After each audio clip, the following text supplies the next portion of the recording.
Buona Diminazza! Happy Easter Sunday! Yay! Ngayon pala kasi mag-celebrate yung relihiyon ng Orthodox ng kanilang Holy Week. So, Happy Easter, Indayana! What can you say outside? May kahoy. Color green. Wow, my bird, mommy! And later, pupunta kami sa aming Maninoy. Kasi meron sila doong pa-lunch every Easter Sunday dito. Every year nandun kami sa kanilang celebrate na Happy Easter Sunday! Meron pala kami ditong cake na dadalhin namin later doon sa aming ninang kasi nga doon kami magla-lunch at dahil birthday kahapon ng aking asawa. So, bumili kayo yung aking binan ng cake bago siya umalis. So, ganyan yung itsura, di ba? Pink na pink. Babaeng babae yung aking asawa. Pero ang ganda ng kanyang style at doon sa binilhan namin, masarap talaga yung cake nila doon. So, dadalhin namin yan. Then, meron pa kaming dadalhin doon na iba. Ito pala i-flex ko din. Binigay ito ng kaibigan ng aking binan na homemade na cake yung tawag nila dito. Pero super sarap talaga. Pali madami yata ito eh. Kaso kinain na rin ng aking ugang bago siya umalis. Tapos ako at yung aking asawa. We were going! It's so pretty naman this girl! Tumawag pala yung aking biyanan na lalaki na sabi niya is after namin doon sa aming nasya is pupunta kami doon sa kanya. At ito nga yung aming dadalhin sa kanya. Meron diyang Red Horse, yung biscuits, kosonak, wine, tsaka yung itlog. At ito naman para sa aming nasya, meron diyang rabbit na chocolate, egg, wine, tsaka kosonak. At itong cake na in-order nga ng aking biyanan, dadalhin din namin doon sa kanila. Ito pala yung aking OOTD ngayong Easter Sunday. Yung aking dress is galing yan kay Ate She. Thank you so much. Shout out sa kanya. At nandito na nga kami sa sasakyan. Of course, si Indayana is nakaupo na sa kanyang upuan. Dala na naman namin yung kanyang mga abubot para hindi siya umiyak.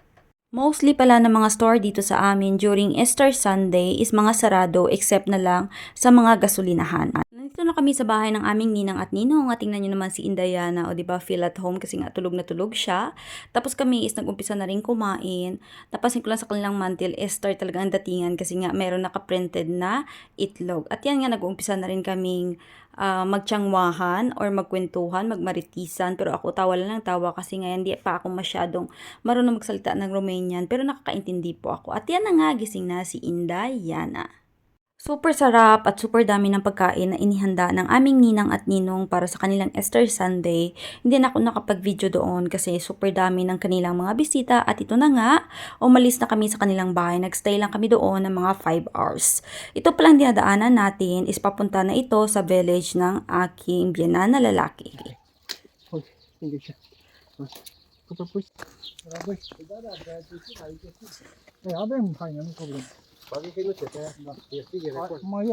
Nandito na kami sa bahay ng aking biyanan. Mostly na inihanda ng mga tao kapag may bisita sila is mga dulce or mga matatamis na pagkain. Ang laki rin ng roses dito ng aking biyanan na lalaki. And there's another color. Roses.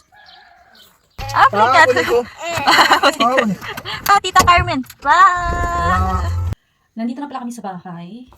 And yung aking mag-ama nandun sa room kasi napalitan na namin yung aking anak.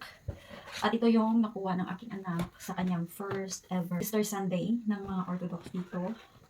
Meron akong flowers. Ito pala ang gift is galing sa aming ninong. And yung nagbigay ng flowers na ito is yung kanilang anak.